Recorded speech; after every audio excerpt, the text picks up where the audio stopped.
Bonjour à tous. Bienvenue à cette matinale organisée par l'OSTV et le CERF France. Merci Laurent de ta participation. La thématique de notre matinale aujourd'hui, c'est la digitalisation des entreprises, l'intelligence artificielle. Et il nous a semblé que c'était opportun d'évoquer cette thématique parce qu'on verra tout à l'heure dans une des tables rondes, elle est très impactante sur nos entreprises dans différents domaines. Donc ce thème de la numérisation, digitalisation des entreprises n'est en quelque sorte pas très nouveau parce qu'on le vit depuis des années maintenant. Depuis une quinzaine, une vingtaine d'années, aujourd'hui les mails, ça n'est plus très nouveau pour nous. Les réseaux, toutes ces avancées technologiques, informatiques, font qu'on vit avec ces données comme si on y avait toujours vécu, quoi. Et on se rend compte quand même qu'aujourd'hui, il y a un maximum de données qui sont récoltées et ça débouche aussi vers ce qu'on pourrait appeler aujourd'hui l'intelligence artificielle. Et là, ça nous questionne un peu plus quand on voit des outils comme ChatGPT ou les algorithmes qui permettent d'organiser ces données et d'être en quelque sorte une certaine forme d'intelligence, peut-être télécommandé par l'homme, certainement, mais jusqu'où ça peut aller, on ne le sait pas aujourd'hui. C'est ce qu'on apprendra tout à l'heure dans la deuxième intervention. Donc, pour rappeler nos intervenants, la première table ronde sera avec Céline Amiot du cabinet BBA, qui nous éclairera sur le sujet de la mise en place de la facture électronique pour toutes les entreprises à l'horizon 2026. Et Bastien Massé, délégué général de ClassCode, alors ça ce sera la deuxième intervention, Bastien Massé, délégué général de ClassCode et chef de projet Chaire UNESCO Relia à l'Université de Nantes, nous éclairera pour sa part sur l'intelligence artificielle. Donc deux belles interventions qui vont nous faire avancer dans la réflexion. Merci beaucoup de votre présence en tout cas. Et Laurent, je te laisse la parole. Merci d'être présent. Nous sommes le cabinet CERF France, une association qui comporte une dizaine de structures, cabinet de comptables et de conseil en gestion des affaires. On est très heureux d'être aux côtés de l'OSTV, on est un des partenaires. On a la chance d'avoir cette structure en Vendée. Je fais un peu de promo pour l'OSTV, mais voilà, rapprochez-vous, essayez de voir tout ce que ça peut vous apporter en termes de data. On a un outil extraordinaire en Vendée que n'ont pas les autres départements. Ce sujet aujourd'hui des data est très important parce que tu parlais des mails, tu parles de ChatGPT. Les chefs d'entreprise, avec l'arrivée de factures électroniques, Facture X, vont avoir la capacité d'avoir en temps réel des données pour piloter leur entreprise avec une précision qu'on n'a jamais imaginée. Piloter sa trésorerie, piloter sa marge. On va avoir un cap à franchir. Et une fois qu'il sera franchi, on va avoir beaucoup d'opportunités sur la précision et la temporalité. La précision parce que les données elles seront en temps réel et la temporalité c'est à l'instant T, vous saurez tout sur le pilotage de votre entreprise. Comme tout changement, on va avoir des aléas. Le plus important, c'est de se préparer le plus tôt possible. Et on est aujourd'hui à J-, je crois que la DGFiP fait un compte à rebours d'ailleurs en nombre de jours, mais on est en gros à 2 ans du grand événement. La bonne nouvelle, c'est que ça se termine toujours bien. Rappelez-vous le prélèvement à la source ou la DSN. On s'inquiétait, on se disait ça ne sera pas possible. Et puis quand on est bien accompagné, ça se passe toujours très bien. Et aujourd'hui, aussi bien pour vous, les employeurs, que les salariés, cette technologie du prélèvement à la source, la dématérialisation des bulletins de salaire, c'est complètement fluide, ça apporte du temps réel, ça apporte de la simplicité, de la fluidité sur les trésoreries des salariés et des entreprises. Donc je pense qu'on va vivre le même virage avec Facture X. Voilà. On va peut-être demander à Céline Amiot de nous rejoindre. Merci. Céline Amiot est expert comptable, consultante en technologie et commissaire aux comptes. Nous connaissons, nous, le cabinet BBA depuis plusieurs années, puisque c'est un partenaire fort du monde de l'expertise comptable. Et puis, vous intervenez aussi dans la rédaction de la revue comptable. Donc, je vais vous laisser la parole pour nous expliquer ce qu'est ce virage Facture X.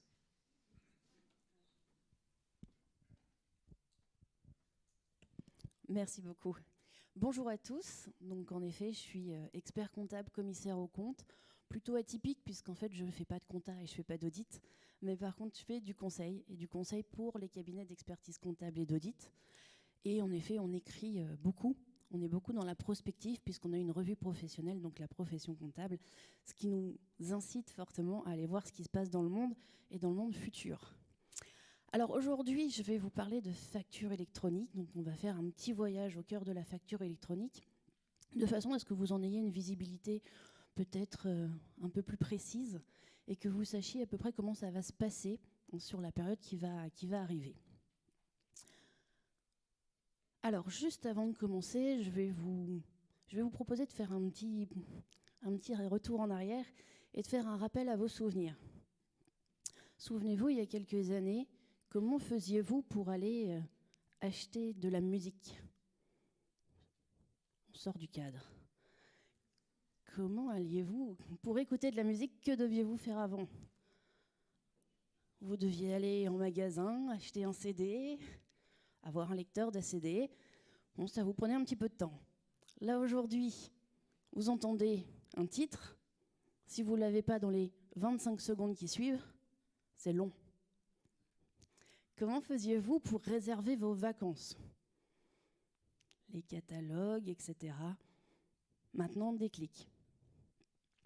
Pour commander des vêtements, vous saviez, le gros catalogue. La Redoute, voilà. Eh bien, vous voyez maintenant la différence entre avant et maintenant. Donc, vous avez compris ce qui va se passer pour la facture. C'est exactement la même chose. Donc, ma facture électronique, c'est un document qui va faire partie d'un écosystème électronique. D'accord ? Donc, ce n'est pas uniquement un document que je vais créer et qui va vivre sa vie, donc il va vraiment rentrer dans un cadre. Alors, si je vous pose la question, à l'heure actuelle, faites-vous de la facture électronique? Qu'allez-vous me répondre? Ça existe déjà, hein? Alors, une facture PDF, est-elle une facture électronique? Non, moi je vois que vous êtes tous experts. Super. Donc en effet, une facture PDF que j'envoie par email n'est pas une facture électronique. Et on va voir pourquoi. Alors ma facture électronique va vraiment rentrer dans un écosystème et va devoir avoir des attributs pour devenir une facture électronique. Et on va voir que derrière le terme facture électronique se cachent deux choses. Alors ma facture électronique, ça va me permettre une certaine automatisation du traitement des données. Ça va bien sûr répondre à des aspects réglementaires. On va voir tout à l'heure quelques aspects réglementaires. Ça va faciliter les échanges entre les différentes parties prenantes. Et on va voir tout à l'heure comment l'information va se diffuser. Et la facture électronique, ce n'est pas quelque chose de nouveau en fait. Toute cette facture dématérialisée. Alors moi, je travaille sur le sujet depuis 2014, puisque j'ai fait partie du groupe AFNOR de normalisation de la toute première norme facture électronique. Alors juste pour la petite histoire, hein, c'était des réunions de travail très sympathiques avec des fichiers Excel de plusieurs milliers de lignes et on a passé en revue toutes les lignes de ces fichiers Excel pour savoir si, oui ou non, on gardait le champ sur la facture électronique. En première version, il y avait 500 champs sur une facture. On a réduit à 167. C'est quand même énorme. Pourquoi finalement la facture électronique dématérialisée existe depuis longtemps? Tout simplement pour le premier levier. Le premier levier, c'est quoi? C'est aller réduire les erreurs. Et si on veut réduire les erreurs, qu'est-ce qu'on fait? On supprime l'humain. On réduit l'interaction avec l'humain.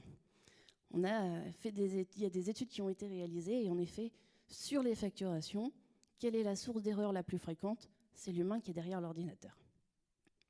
Donc, ce n'est pas totalement nouveau. Et puis, on va se rassurer aussi, hein, ça fonctionne déjà. Il y a déjà un certain nombre de pays qui fonctionnent avec la facture électronique. Ce n'est pas forcément les pays auxquels on penserait tout de suite. Vous avez beaucoup de pays d'Amérique du Sud qui fonctionnent en facture électronique. La Colombie, le Pérou, le Brésil, l'Argentine.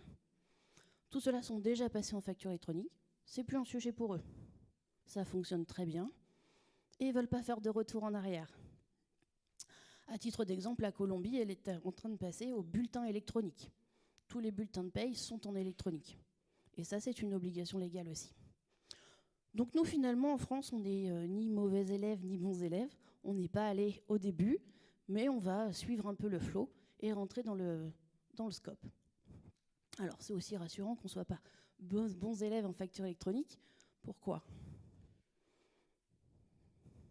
Quelle est la première motivation pour passer à la facture électronique pour un pays? Aller chercher la TVA. Voilà, c'est pour ça que les mauvais élèves en matière de TVA ont été les bons élèves en facture électronique. Exactement. Bon, je vais tacler un peu les Italiens, c'est pour ça qu'ils sont passés avant nous.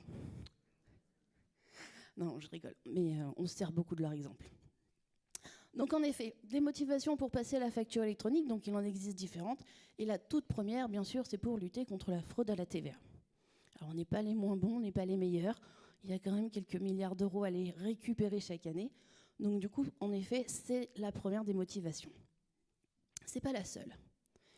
L'autre motivation, c'est aussi la réduction des coûts. Savez-vous combien vous coûte une facture papier à émettre? Vous êtes-vous déjà posé cette question? On ne se la pose pas vraiment parce qu'en fait, c'est des coûts cachés. Eh bien, je vais vous dire, émettre une facture en papier, ça vous coûte 4 €. Voilà, vous faites vite rapide le calcul multiplié par le nombre de factures que vous émettez par an. Finalement, c'est assez cher. Et là où c'est aussi pernicieux, quand vous recevez une facture papier, combien ça vous coûte, le traitement de cette facture?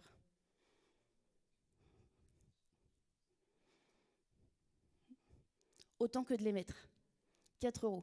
Donc pour une seule facture papier, c'est un coût de 8 €. C'est énorme. La transaction des factures, c'est quelque chose qui coûte très cher. Donc on va aller chercher à réduire les coûts, bien sûr, avec cette facture électronique aussi. Réduire les coûts et aussi réduire les temps de traitement des factures. Traiter une facture papier, ça prend du temps.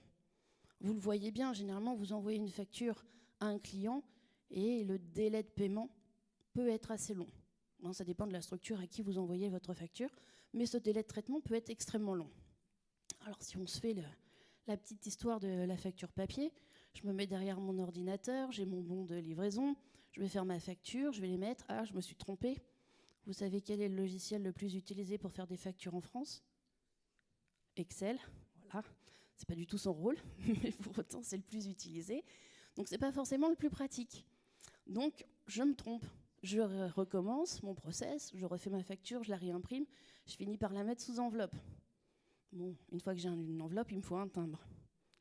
Bon, généralement, c'est là que ça s'arrête parce que je n'ai pas le timbre. Je la pose dans un coin, je vais chercher mon timbre. Après, je vais mettre ma facture à la poste. Elle arrive enfin chez son destinataire. Pour peu que je sois en relation de travail avec une grande entreprise, la personne qui reçoit la facture, service courrier, ça passe de main en main, ça arrive enfin à son destinataire. Le destinataire l'ouvre et me dit « Ah, il manque le numéro du bon de commande. » Ok, il m'appelle. Bon, ben tu peux refaire ta facture. Ok, et mon petit processus de départ repart. Ok. Donc de mes J plus 2, 3 à 4, j'en arrive déjà à J plus 8, rien que pour le fait que ma facture arrive dans le service. Après, elle est transmise enfin au valideur. Le valideur, pour peu que la facture arrive au moment où il est en déplacement ou il part en vacances, c'est le pire, ma facture reste sur son bureau. Donc vous voyez le temps qui passe avant le traitement de ma facture. Donc tout ça, c'est des aléas qu'on ne doit pas retrouver avec une facture électronique. Donc on met beaucoup d'espoir dans cette facture électronique pour qu'elle nous aide justement à réduire tous ces coûts. Coûts de traitement et délai de paiement aussi qui devraient donc se réduire. Alors je dis devrait se réduire, c'est une réalité. Hein. Dans les pays qui utilisent la facture électronique, vous avez une réduction des délais de paiement. Tout simplement parce que le paiement de ces factures devient beaucoup plus simple. Et comme on simplifie le process, on simplifie le paiement, bah finalement, l'humain qui est derrière, il a beaucoup plus de facilité à le faire, et il le fait tout de suite. Ensuite, bien sûr, grande donnée à l'heure actuelle, le traitement des données. Qui dit facture électronique, dit donc document dans lequel je vais aller récupérer de la data. Et donc avec cette data, je vais pouvoir avoir une connaissance très fine du secteur économique. Donc, vous avez un certain nombre de champs sur les factures. Je vous l'ai dit tout à l'heure, on s'est arrêté à 167 champs. Donc vous pouvez aller très loin dans le détail Et donc, la connaissance des éléments qui sont sur votre facture donne une très bonne image du secteur d'activité. On va pouvoir faire des analyses économiques et des benchmarks. Donc là aussi, jusqu'où allons-nous pouvoir aller dans le traitement de ces données? Alors maintenant qu'on a posé le cadre, on va se remettre en tête les délais. Quelles sont les prochaines échéances? Elles sont doubles. Première échéance, pour tout le monde, pour tous les assujettis à la TVA. Pas pour tout le monde, pour tous les assujettis à la TVA. Première grande échéance, 1er juillet 2024. Vous êtes une entreprise assujettie à la TVA. Le 1er juillet 2024 sera une échéance importante. Importante pourquoi? On est tous dans l'obligation de recevoir des factures électroniques. D'accord? Donc on va voir que pour recevoir une facture électronique, on l'a dit tout à l'heure, une facture PDF par mail n'est pas une facture électronique, donc il va falloir mettre en place un système de réception de ces factures. Deuxième ligne d'obligation en termes de date, pour les grandes entreprises cette fois-ci, elles seront obligées d'émettre leurs factures en facture électronique à partir du 1er juillet 2024. C'est pour ça que nous, on est tous obligés de les recevoir, puisque si elles les émettent, il faut qu'on puisse les recevoir. Donc là, 1er juillet 2024, première grande échéance. Alors je ne vous rappelle pas que le calendrier a été aménagé. Si on avait suivi le plan initial, on serait déjà tous en facture électronique. Là, pour le coup, ça devrait être fixé. Donc 1er juillet 2024, grande date, puisque on doit être tous en mesure de recevoir ces factures, et les grandes entreprises, elles, seront en charge de les émettre. Et après, on va aller crescendo. On va, pour les ETI, c'est la date du 1er janvier 2025 qu'il va falloir garder en tête. Et ensuite, PME, TPE, 1er janvier 2026. Et là, on aura fini la transposition facture électronique. Bon, ce sont des dates butoirs. Donc, je dis ça surtout pour les TPE, PME, c'est des dates butoirs. À partir du moment où vous allez être équipé pour les recevoir, en gros, vous serez équipé pour les émettre. Quel intérêt, finalement, une fois que vous aurez pris l'habitude de recevoir des factures au format électronique, quel intérêt d'attendre, vous, pour finalement en émettre? Là, libre à vous, c'est votre propre choix. Mais je vous incite fortement un peu à anticiper ce 1er janvier 2026. Alors, ma facture. Ma facture, c'est quoi? C'est en effet un document commercial, c'est un document juridique, c'est un document qui a une force probante. Et donc ma facture électronique, il va falloir qu'elle garde aussi tous ses attributs. C'est toujours beaucoup plus facile et plus pratique parce qu'on est habitué et qu'on a monté finalement tout notre système juridique sur du papier, de prouver les choses avec des documents papier. Il va falloir pouvoir prouver les choses avec des documents électroniques. Et donc pour ce faire, il faut qu'on ait des attributs aux documents électroniques qui nous permettent de garantir cette force probante. D'accord? Donc sur ce point-là, c'est pour ça que vous avez finalement le document électronique qui a été donc légiféré et donc qui fait partie du Code civil. Le document électronique, c'est 2 articles du Code civil qui viennent définir ce qu'est un document électronique. Sans ça, pas de document électronique possible. Et donc ma facture, vous le savez, elle est obligatoire donc dans le cadre de votre activité professionnelle et dans le cadre de vos échanges. Donc ma facture électronique va garder ses attributs. À l'heure actuelle, si on fait le point des différents types de factures que vous pouvez émettre, le format papier, vous faites une facture en format papier, vous êtes tranquille. Elle a les attributs nécessaires. Mais par contre, elle a les inconvénients qui vont avec le papier. Mon fichier PDF, alors vous pouvez faire une facture, même à l'heure actuelle, en format PDF. Ce n'est pas interdit. Mais le format PDF seul ne suffit pas. Si vous faites une facture en format PDF, que vous voulez l'envoyer par mail, pour qu'elle ait sa force probante et donc sa force juridique, il faut qu'elle soit signée électroniquement. On rentre dans le cadre du document électronique. Donc pour l'instant, c'est encore un peu complexe. Ou alors, vous pouvez émettre tout type de fichier électronique à partir du moment où ça vient répondre aux conditions d'un document électronique. Donc là, vous pouvez émettre de l'EDI, etc. Ça complexifie. Donc finalement, on va essayer de se simplifier la vie avec la facture électronique. Et donc la facture électronique, ça va être une facture qui va respecter les mêmes éléments qu'une facture papier, mais qui en plus va avoir des attributs qui permettent à cette facture de rentrer dans l'écosystème du document électronique. D'accord ? Donc il faut que ce soit une facture qui soit traitée numériquement de bout en bout. Elle va être créée numériquement, envoyée numériquement, reçue numériquement et conservée également numériquement. Il faut que vous ayez toute cette chaîne pour que vous soyez sur de la facture électronique. Donc on voit que finalement la facture électronique c'est un peu plus complexe que le terme qu'on utilise tous les jours. Alors la facture électronique, en effet, c'est déjà une réalité. Vous avez à l'heure actuelle 10% des factures qui sont émises sous ce format-là. Alors certains d'entre vous pratiquent déjà la facture électronique avec Chorus Pro, je suppose. Ouais. Bon, ça se passe bien. Ça va. Donc on se rassure pour le reste. Donc pourquoi je dois avoir un document qui est traité numériquement de bout en bout? Il doit respecter ces critères-là. Tout simplement parce que mes articles de mon code civil, pour avoir un document électronique, ils me disent ta facture, elle doit avoir 3 attributs. Tu dois garantir son authenticité. Je dois garantir l'identité de la personne qui fait la facture, que ce ne soit pas quelqu'un d'autre qui vous envoie une facture à la place de l'entreprise avec laquelle vous travaillez. Je dois garantir l'intégrité du document. On est sur du numérique. Vous savez quelle est en ce moment la cyberattaque la plus forte? C'est la modification des factures PDF envoyées par mail.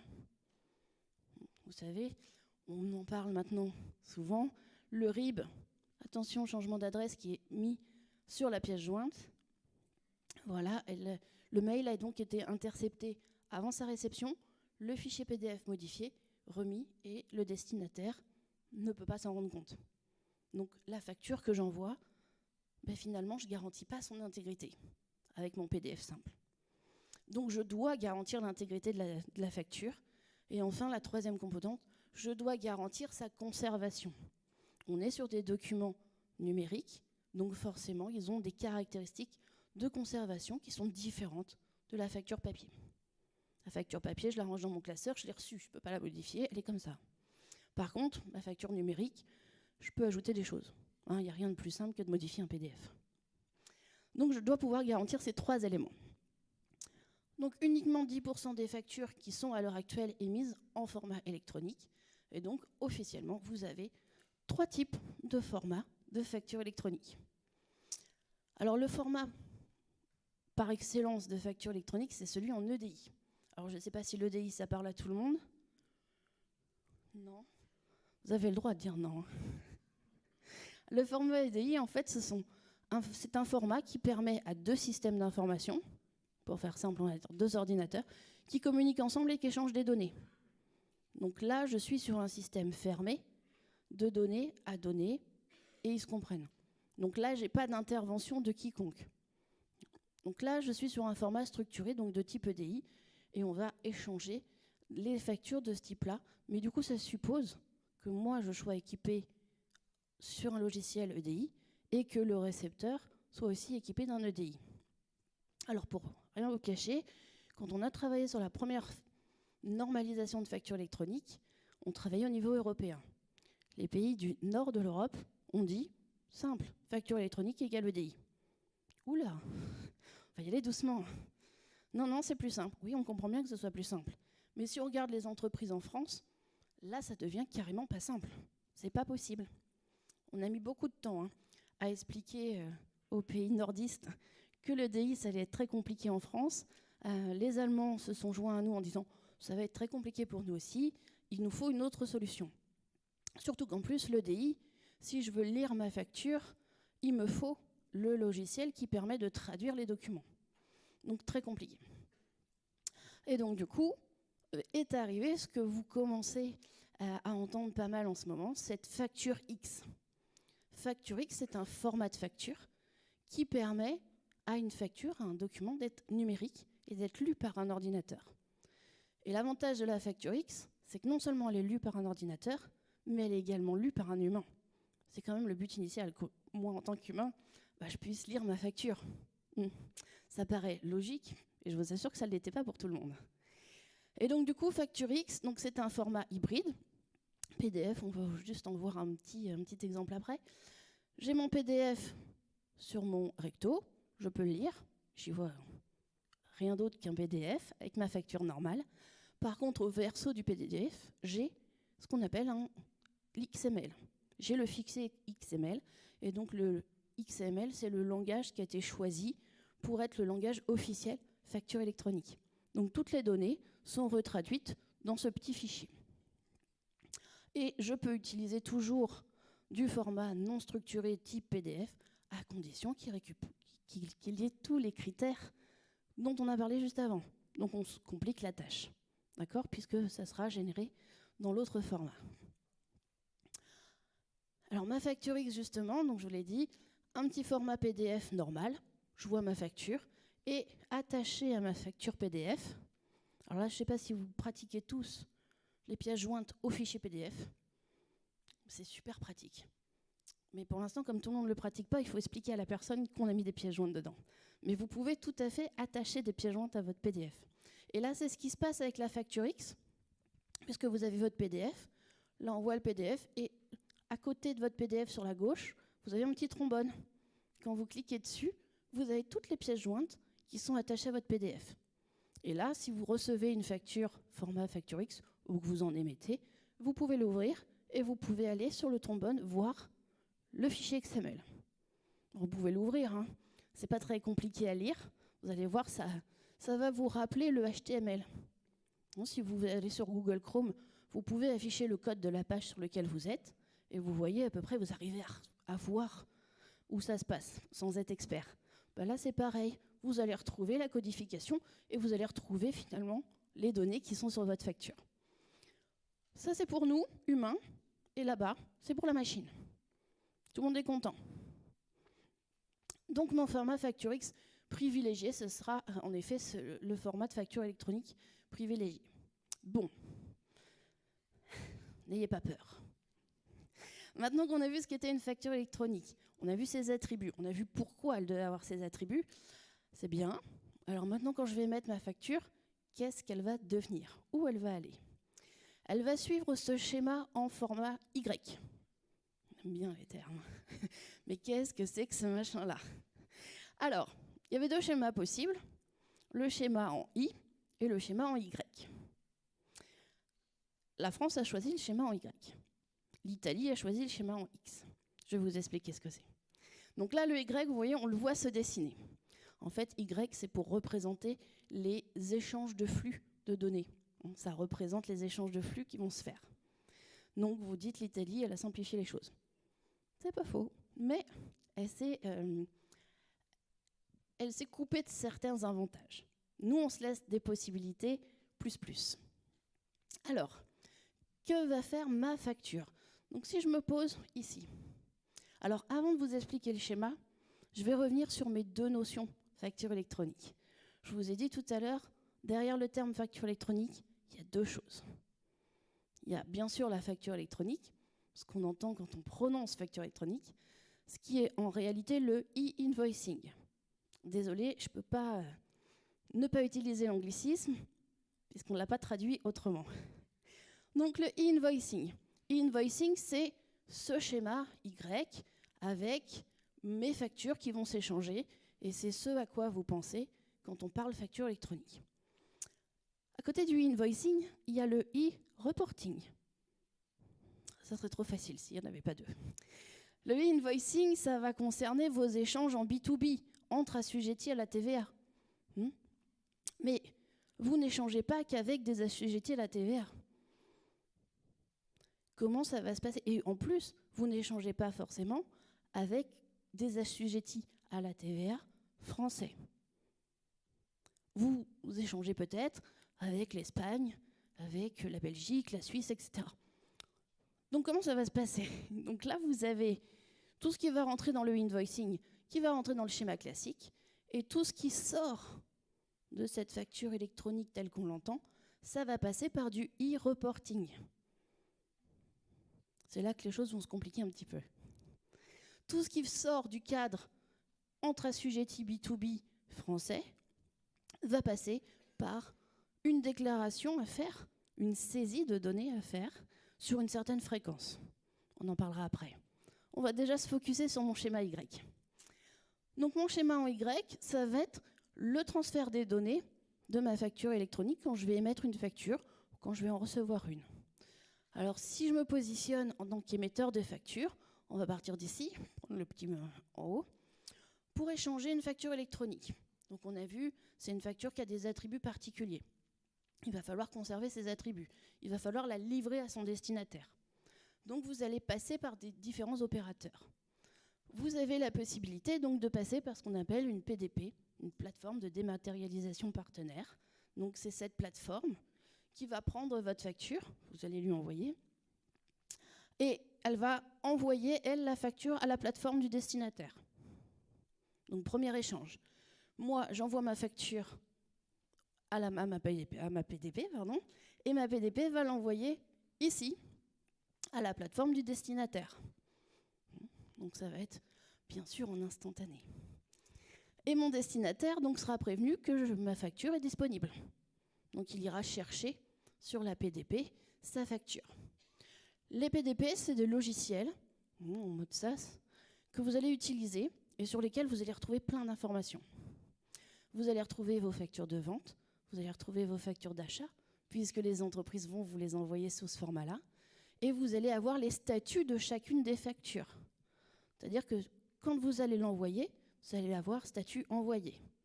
Quand mon récepteur va prendre la facture, je vais avoir le statut accepté.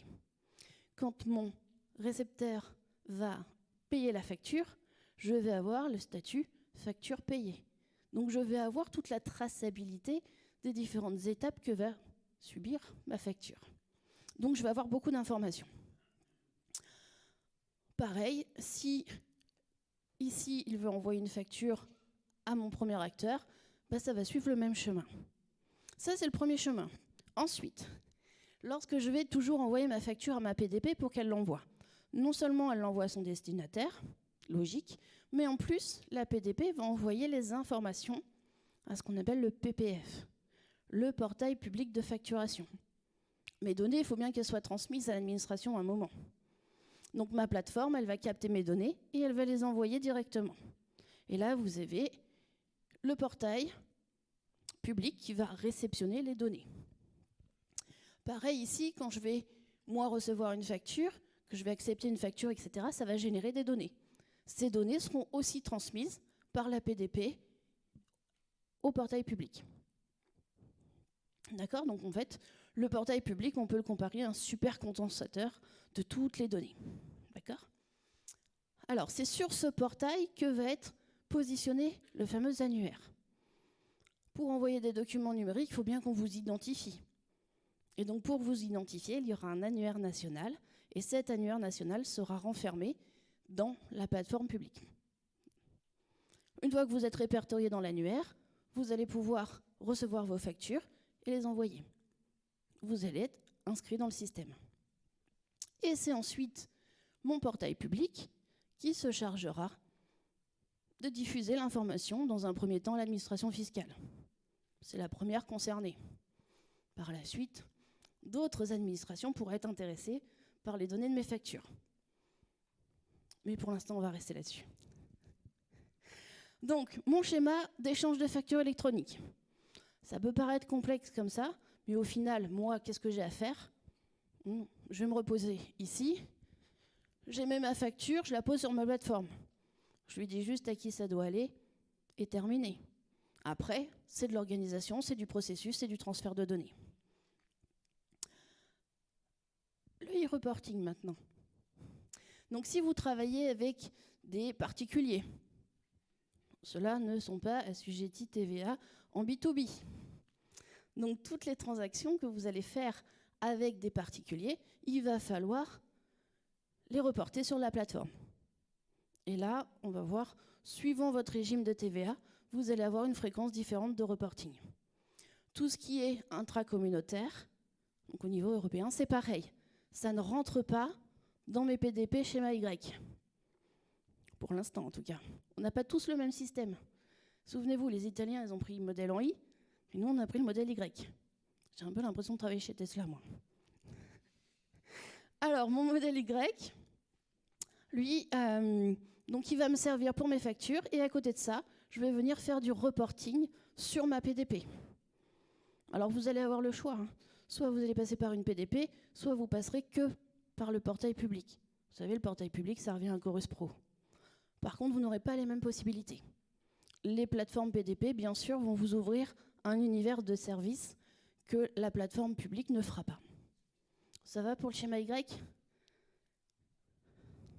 On va y revenir après. Donc concrètement, qu'est-ce que ça va changer pour les entreprises? Ça va changer un certain nombre de choses, ça va changer un certain nombre de pratiques. Déjà, pour ceux qui pratiquent encore le fichier Excel, on va oublier le fichier Excel. Mais vous allez voir, ça va être un confort d'oublier ce fichier Excel. Ou Word, ou tout ce que vous voulez utiliser, hein. Ça, il y en a d'autres. Hein. Mais vous allez passer par, finalement, un logiciel de facturation qui va vous simplifier la vie. Pourquoi il va vous simplifier la vie? Tout simplement parce que pour ceux qui utilisent les logiciels, vous voyez bien que vous avez finalement tous vos articles, tous les services que vous faites, qui sont enregistrés avec leurs tarifs, et vous venez construire votre facture. C'est beaucoup plus simple. Vous avez une traçabilité et vous avez une efficacité finalement qui est forte. Donc finalement, mon organisation comptable, elle va changer, elle va évoluer. Elle va être impactée par facture électronique. Et donc je vais pouvoir mieux structurer finalement ma compta. Et elle va se simplifier. Ça, c'est plutôt sympa.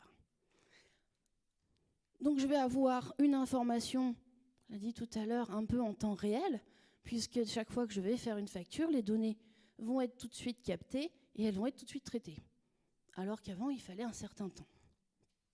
Donc je vais accélérer le rythme de ma compta et on va enfin passer, nous, les experts comptables et les collaborateurs comptables, pour des hommes et des femmes de l'actuel, du réel, pas du passé.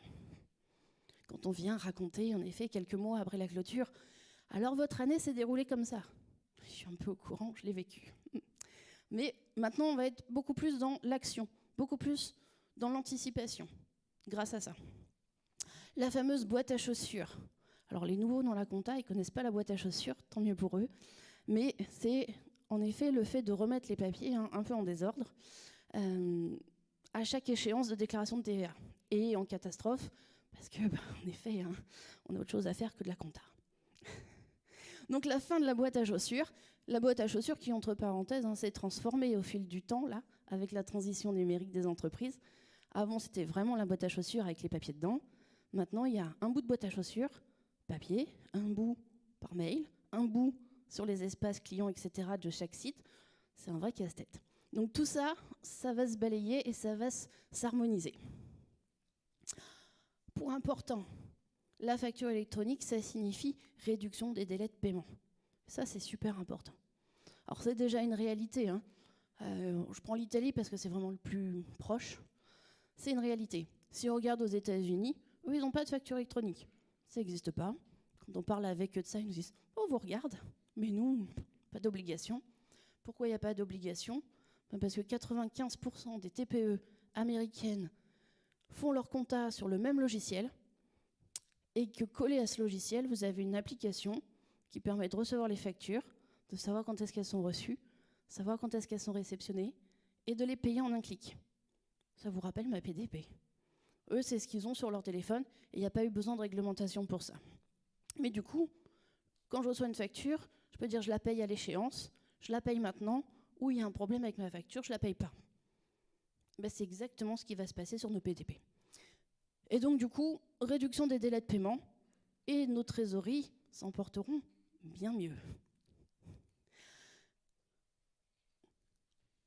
Gestion plus fine des produits et des charges, forcément, vous allez enfin avoir des tableaux de bord actualisés puisqu'on va se rapprocher du temps réel. On n'attendra plus quelques mois pour savoir à quel moment on risque d'avoir une baisse de trésorerie.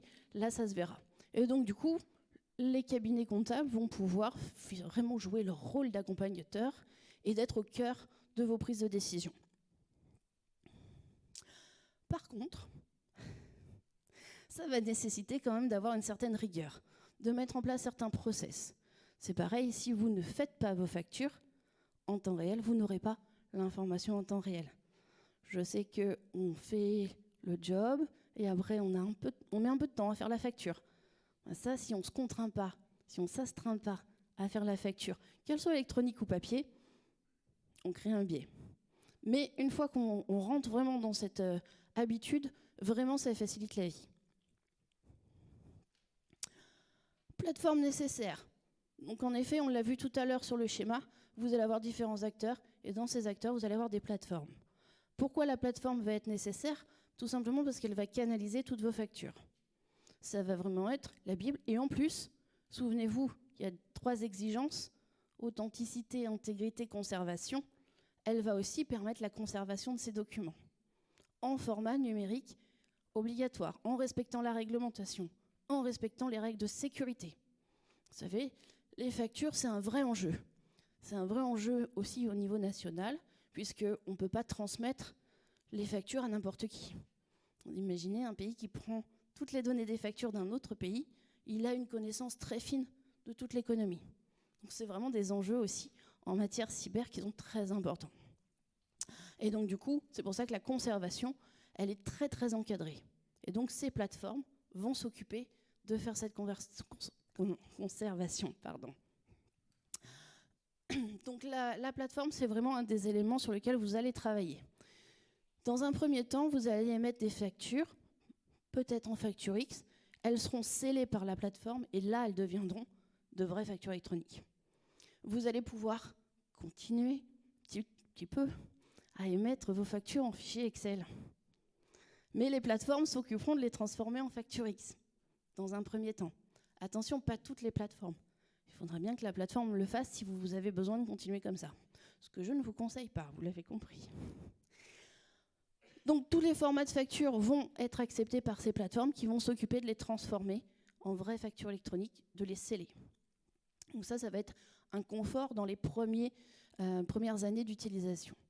Et ensuite, les plateformes vont vous permettre de faire le fameux e-reporting.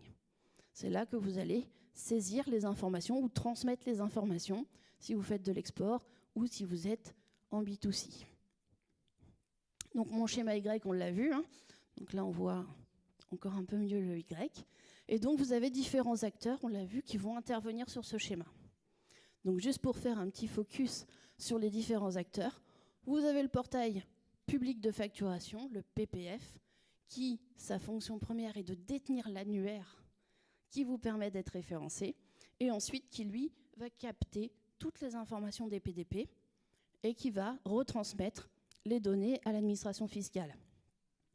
Alors, c'est aussi un socle de service minimum, ce PPF, puisque c'est comme Chorus Pro, il vous permet de déposer vos factures, elles deviennent électroniques. Mais par contre, la différence, c'est que c'est un socle minimum de service, alors que les PDP vous permettront aussi de payer en ligne vos factures, de pouvoir faire des relances clients, etc. Donc, tout un écosystème de services qui va se mettre en place sur les PDP que vous n'aurez pas sur le PPF. Mais il vous permettra d'assurer le service minimum. Les PDP, donc ces plateformes de dématérialisation partenaires, donc elles sont en cours d'immatriculation. Vous avez un certain nombre d'éditeurs qui a posé sa candidature pour être PDP. Donc il faut savoir que pour être PDP, il y avait un cahier des charges très complexe qui a été déposé et les éditeurs donc, sont obligés de respecter un certain nombre de conditions, de contraintes, notamment d'hébergement des données. Ils ne vont pas les héberger n'importe où. Ils ne vont pas stocker vos données n'importe où. Ils doivent les conserver aussi sur une durée minimale, qui est assez longue. Donc, elles vont s'occuper de tout ça. Elles sont en cours d'immatriculation, donc les dossiers ont été déposés. Et normalement, à peu près vers septembre, on devrait connaître les noms des premières PDP immatriculées. Donc, si vous avez à l'heure actuelle du démarchage d'opérateurs qui vous disent « je suis PDP », c'est pas vrai. Ils ne le sont pas, il n'y en a pas. Ils sont peut-être candidats, mais en tout cas, ils ne le sont pas encore. Mais on ne devrait pas tarder à savoir. Il y en aura à peu près 70. Les opérateurs de dématérialisation, donc eux, ce sont tous les logiciels qui ne veulent pas devenir des PDP parce que ça coûte très cher, parce que ça nécessite une organisation qu'ils n'ont pas forcément. Donc ça va être toutes les plateformes de logiciels de facturation qui vont émettre en facture X et qui seront pour le coup interconnectées avec des PDP. Mon e-reporting, donc on l'a abordé tout à l'heure, c'est pour tout ce qui est transaction B2C, B2B international aussi. Et donc qui va me demander un process particulier puisqu'il va falloir que j'aille soit déposer les données sur ma plateforme qui fera la transmission, soit si je n'ai pas, par exemple, j'ai pas de logiciel de caisse, ça veut dire qu'il va falloir que je saisisse mes aides de caisse sur la plateforme. Bon, faisable. Là où ça se complique, c'est au niveau de la fréquence. Si vous êtes en régime de TVA normal, vous allez devoir faire ce e-reporting tous les 10 jours. Souvenez-vous, on cherche à atteindre le temps réel. Donc si on veut du temps réel, il faut une fréquence de déclaration assez rapide. Donc ça va aussi vous inciter à vous équiper de logiciels qui vont faire la transmission d'informations tout seul. Il faut vous faciliter la vie. Si vous êtes en régime simplifié, ce sera tous les mois. Et si vous êtes en franchise de TVA, ce sera tous les 2 mois. Donc ça fait quand même, en effet, une fréquence qui peut être importante.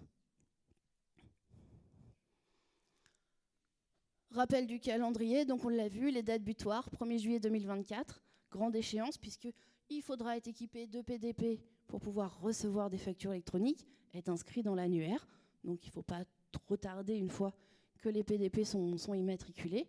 Et puis ensuite, selon votre taille d'entreprise, vous avez jusqu'au 1er janvier 2026, donc pour devenir facture électronique conforme.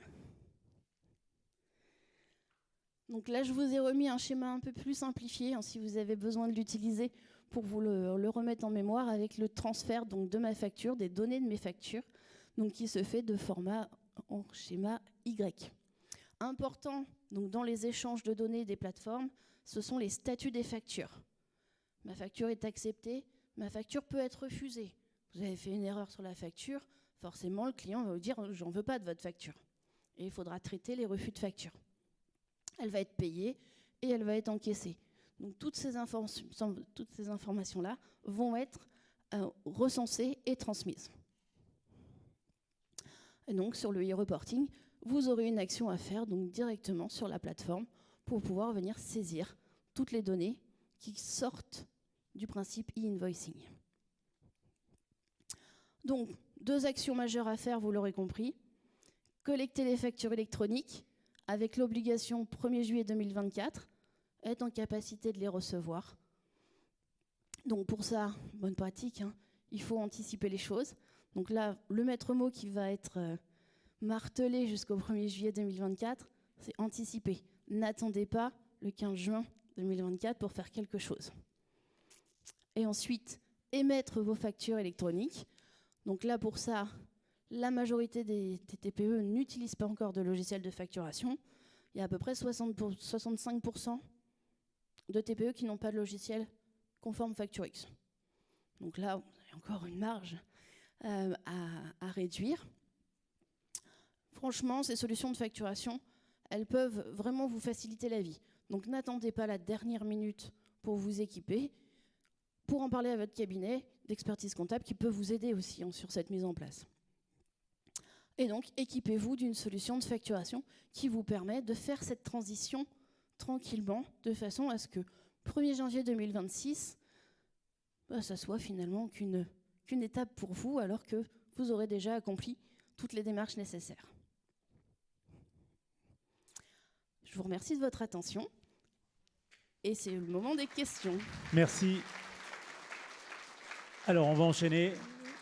Vous allez rester bien sûr sur le plateau. Et puis j'ai demandé à Laurent Gendreau et puis à Magali Girard de venir nous rejoindre pour poursuivre justement ce sujet sur la facture électronique. Sachez que ce document sera visible sur le site de l'Observatoire et puis que la conférence est également filmée, m'a soufflé Christophe. Alors on va s'asseoir et vous allez prendre chacun un micro. Bon, des questions peut-être d'abord. Céline, Amio, oui. Alors attendez, parce qu'on a notre hôtesse. On va prendre le micro parce que c'est filmé et diffusé en direct sur Internet, voilà. Donc pour entendre. Merci. Bonjour et merci pour votre intervention qui était très... vous faites preuve de beaucoup de pédagogie, c'était très clair. Merci beaucoup. tout au moins là. Moi, j'avais une question en termes très pratiques. Effectivement, on a parlé d'organisation en interne dans les TPE, PME, et ça va être un gros sujet. Et je pensais notamment au circuit de validation des factures. Est-ce que, au vu de votre expérience, vous pouvez nous en dire quelques mots, s'il vous plaît? Alors, en effet, le circuit de validation, c'est un vrai enjeu. C'est un vrai enjeu qui, pour le coup, va être simplifié.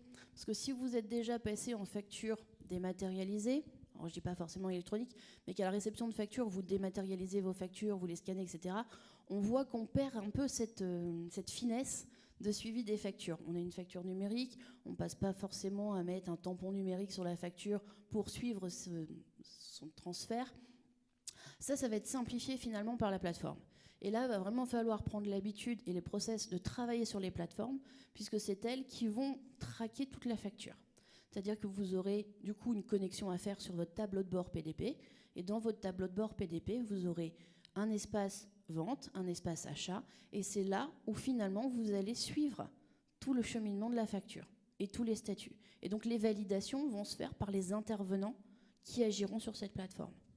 Donc là, finalement, on va encapsuler un process sur une plateforme, tout va être au même endroit, donc on devrait simplifier la vie et avoir finalement une traçabilité beaucoup plus fluide.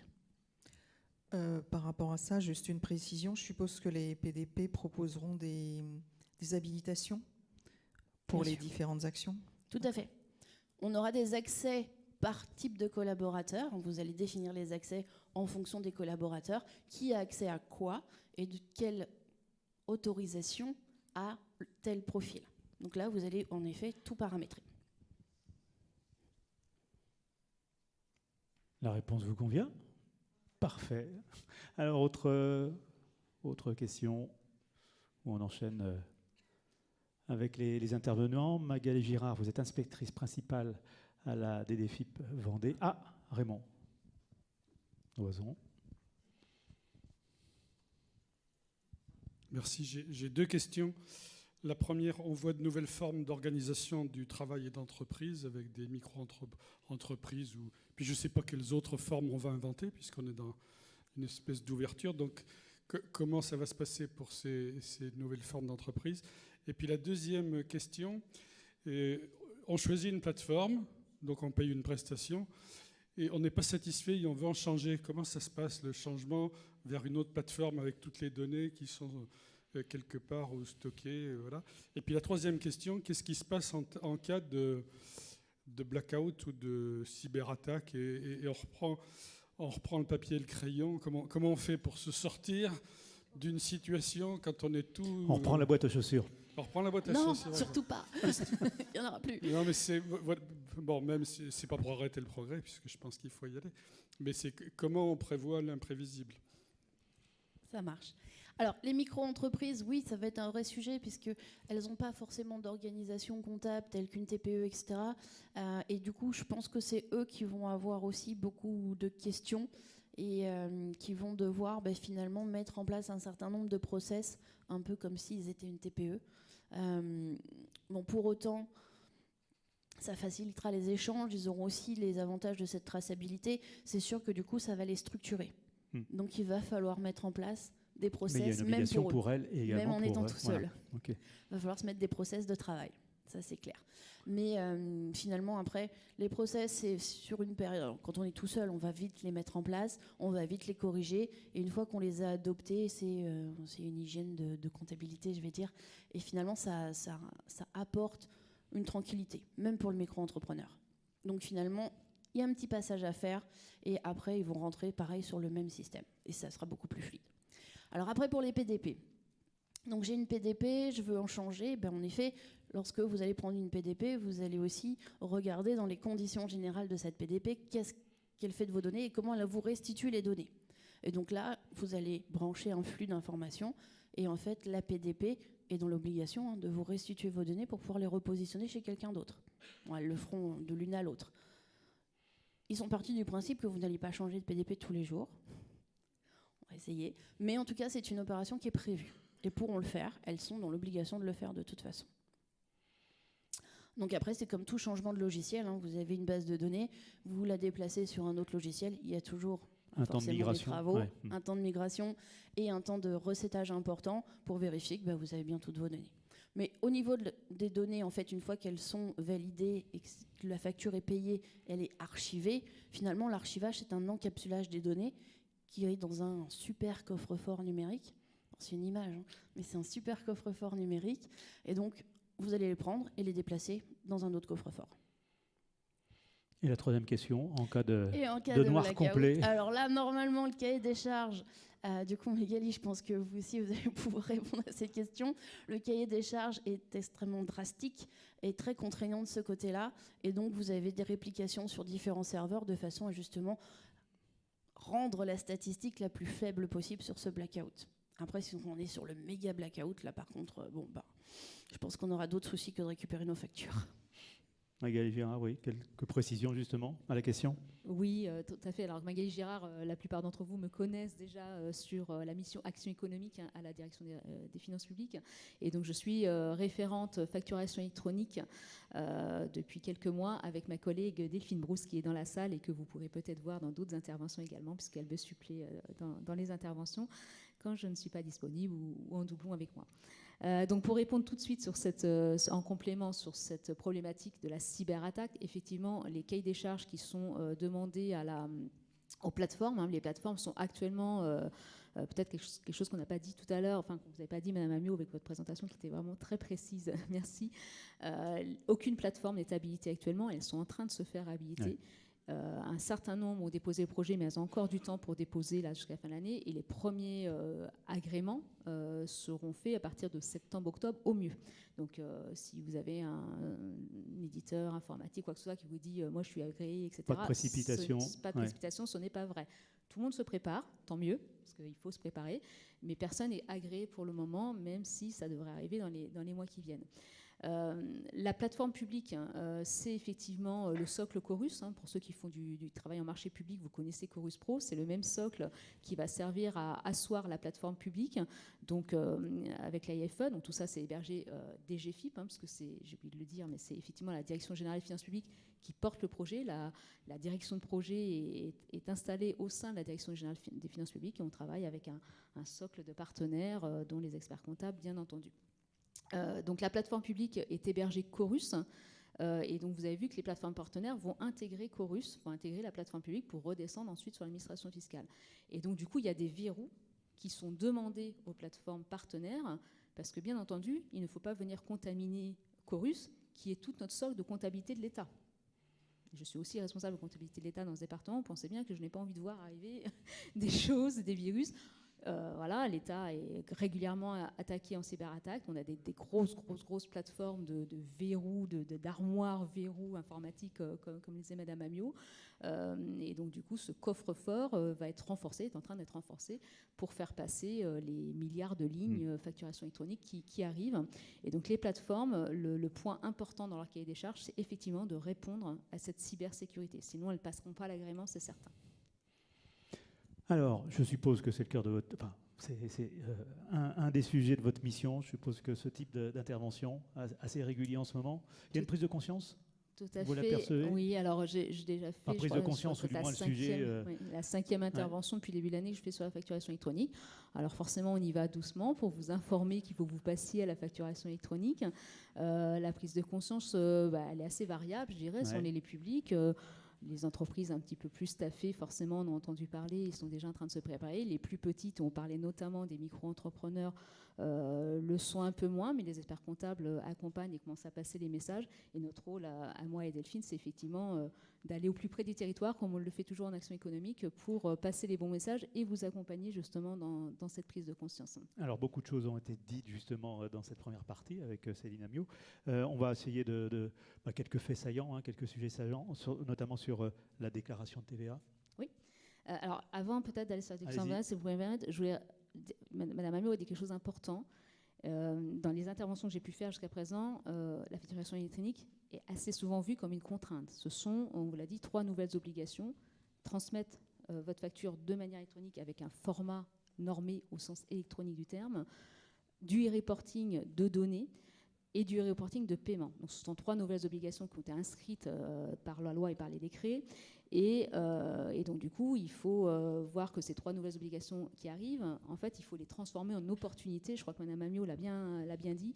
Il faut que ce soit une opportunité pour vos entreprises, parce que l'objectif quand même premier de cette réforme, avant le contrôle fiscal, mais j'y vais revenir, c'est quand même d'améliorer la digitalisation de l'entreprise et les flux digitalisés de l'entreprise pour vous simplifier la vie au quotidien. Et vous allez voir qu'une fois que tout ça sera mis en place, on a un vrai gain et financier, le coût de la facture, et en sortir de la boîte à chaussures, quoi. Voilà, sortir de la boîte à chaussures.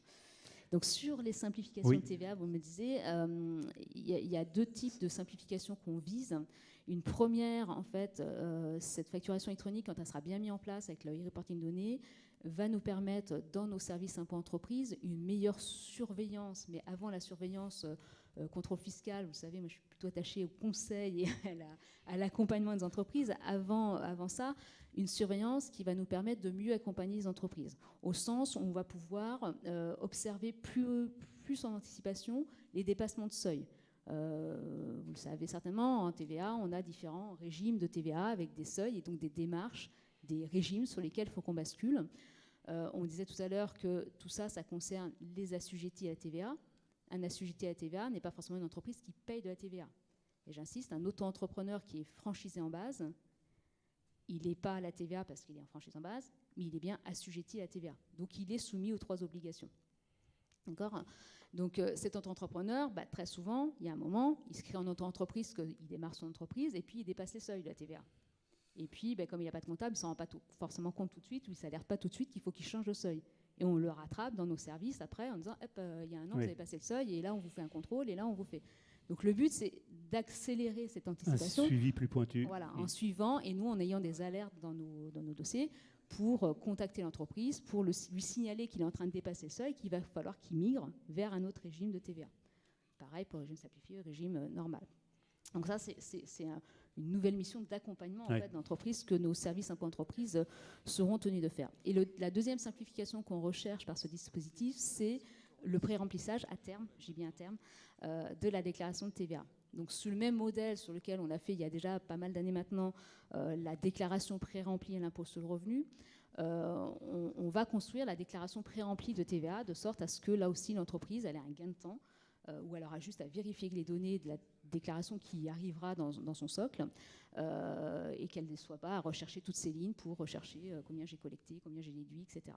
Alors c'est un projet en trajectoire pluriannuelle, vous le pensez bien, puisqu'il va falloir déjà qu'on ait nos 3 étapes avec nos 3 grandeurs d'entreprise qui rentrent dans la facturation électronique avec le e-reporting, le reporting de paiement. Et donc, on est en train de construire à la DGFiP ce beau projet pour que demain, votre TVA soit pré-remplie. On commencera certainement par la TVA collectée et puis petit à petit, on arrivera à faire de la TVA déductible. La facture électronique, c'est aussi un bon moyen, ça on l'a dit, de lutter contre la fraude fiscale. Oui. Alors, on ne se le cache plus. On ne le disait pas comme ça il y a quelques mois encore, mais là, on ne se le cache plus à la DGFiP. Cette facturation électronique, c'est effectivement un souhait, un moyen pour nous de lutter contre la fraude fiscale. Vous l'avez pu entendre, je crois que c'était fin avril, début mai, mais Delphine, qui est également sur le contrôle fiscal, me le dirait plus que moi, notre ministre qui a présenté ouvertement tout un plan de lutte contre la fraude fiscale, qu'on renforce, on fait de la lutte contre la fraude fiscale de façon importante à la DGFiP. On l'a dit, l'Italie est passée par là et c'était son objectif premier. Alors c'est l'Italie, ok, mais c'est quand même 2 milliards d'euros depuis qu'ils sont en généralisation, et leur première année de généralisation de mémoire c'était 2020, donc 2 milliards d'euros. Et comment ça va se passer concrètement ? Alors concrètement pour nous c'est des surveillances, puisqu'on pourra surveiller effectivement les dépassements de seuil, on pourra aussi surveiller des minorations de TVA. Donc on pourra aller voir, parce que vous avez vu ce schéma en Y, à partir du moment où il y en a un qui déclare une donnée, si l'autre ne déclare pas la même donnée en face, il y a un moment les lignes ne vont pas s'aligner, donc on aura une espèce de lac de données qui va nous permettre d'avoir de la programmation par data mining sur la minoration de TVA. Ça nous permettra aussi de mieux détecter les carousels TVA. Vous savez, ces carousels TVA, c'est les branches, là, 3, où il y en a un qui fait une transaction, qui l'envoie ailleurs, qui fait, en fait, ces transactions, elles sont fictives, et puis au final, on récupère de la TVA de tous les côtés. Dans ces carousels, il y a les fraudeurs, il y a souvent des intermédiaires qui ne savent même pas qu'ils sont dans un schéma de fraude. Et ces intermédiaires-là, eux, ils vont faire leur déclaration électronique. Donc il y a un moment, on va voir que les choses ne se lient pas avec d'autres personnes et on va pouvoir remonter la chaîne de Carousel TVA un petit peu plus facilement, même si on en fait déjà pas mal à la DGFiP. Et puis surtout, ça nous donnera une vision plus précise du chiffre d'affaires à taxer, puisque alors, je suis sûre qu'il n'y en a pas dans la salle, que vous êtes tous contents qu'on va lutter contre la fraude fiscale avec ça, parce que pour vos entreprises aussi, d'avoir des concurrents qui font de la fraude, c'est vous déstabiliser vous. C'est lui permettre de proposer des prix que vous ne pouvez pas aligner parce que vous payez votre TVA. Donc la lutte contre la fraude fiscale, il ne faut pas en avoir peur à partir du moment où on fait tout ce qu'il faut. Hein, c'est différent du contrôle fiscal parce qu'on fait des erreurs comptables, ça peut arriver. Là, on est vraiment de la lutte contre la fraude, contre le fraudeur. Donc quand on n'est pas fraudeur, on est plutôt content que l'État s'attaque à la fraude fiscale. Et donc du coup, ça nous donnera une vision aussi plus précise du chiffre d'affaires d'une entreprise qui est défaillante déclarative. On a un certain nombre d'entreprises qui, au pire, se ne déclarent pas, ou au mieux se déclarent, mais ne déposent jamais leur déclaration. Ce sont des oublis, ça. Alors, ce n'est pas forcément des oublis. C'est parfois un peu volontaire, parce que nous, on taxe d'office, puis on taxe d'office avec ce qu'on connaît. Mais si l'entreprise qui ne se déclare pas, elle est bien au-dessus. Elle n'a aucun intérêt à se déclarer, parce qu'on a taxé d'office un chiffre. Oui, c'est celui-là. OK. Voilà. Donc là, on aura un chiffre d'affaires en taxation d'office qui sera certain, puisqu'on saura tout ce qu'elle a pu rentrer par ses fournisseurs, par ses clients. Et puis donc un renforcement aussi de l'information pour les remboursements de crédit. Alors là, c'est à la fois une lutte contre la fraude, mais à la fois un meilleur service rendu à l'entreprise, puisque quand vous déposez des crédits de TVA, on a pour certains montants des traitements, des demandes, des itérations avec l'entreprise pour préciser telle facture, telle démarche, etc., qui sont parfois un peu longs. J'interviens d'ailleurs en action économique des fois pour dire débloquez-moi ce crédit un peu plus vite parce que l'entreprise est en difficulté. Et donc ces informations-là nous permettront effectivement une autre méthode dans le traitement du crédit de TVA pour payer plus vite l'entreprise, mais inversement pour détecter les fausses demandes de remboursement de crédit de TVA. Et puis autre avantage, et ça vous en avez parlé Céline Amiot, c'est la visibilité en temps réel justement de l'économie, ce qui va impacter aussi bien sûr un suivi et puis des actions de politique publique justement. Tout à fait. Alors là, je reprends pleinement ma casquette action économique. On vient de traverser un certain nombre de crises, là, depuis la crise Gilets jaunes, Covid, crise énergétique inflationniste, crise aviaire dans ce département, crise émeute. On n'est pas trop touché, mais on est un plan de crise émeute là, qui vient de se lancer cette semaine.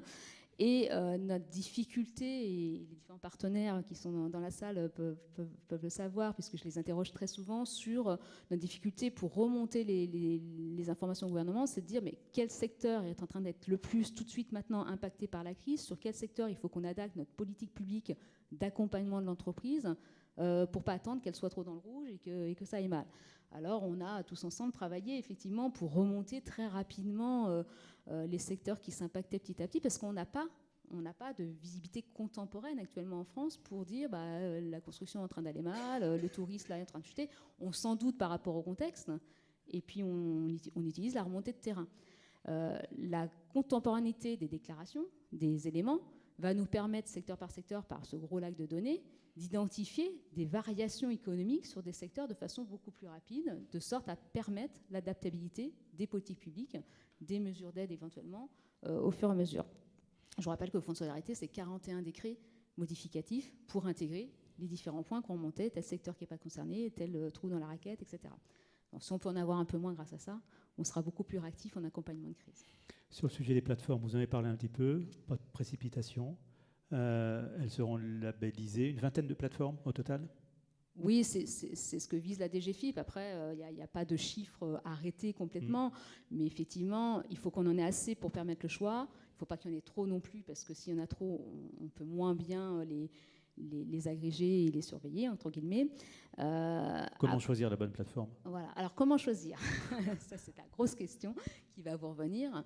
Alors, tout d'abord, pas de précipitation, vous le disiez, parce qu'elles ne sont pas agréées, mais quand même, anticipation, Madame Amiot l'a dit, anticipez votre besoin. En fait, avant de choisir votre plateforme, il faut que vous sachiez de quoi vous avez besoin en fonction de votre entreprise, en fonction de vos volumes de factures, en fonction de comment vous êtes organisé et comment vous devrez peut-être vous organiser demain.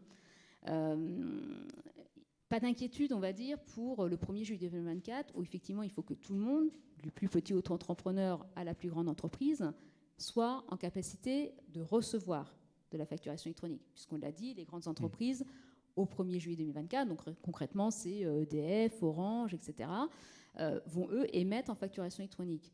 Donc si vous êtes chez Orange ou chez SFR, quand Orange ou SFR vous envoie la facture de votre entreprise tous les mois par le mail qui vous invite à aller sur votre compte Orange pour récupérer votre facture, ça, c'est plus ça demain.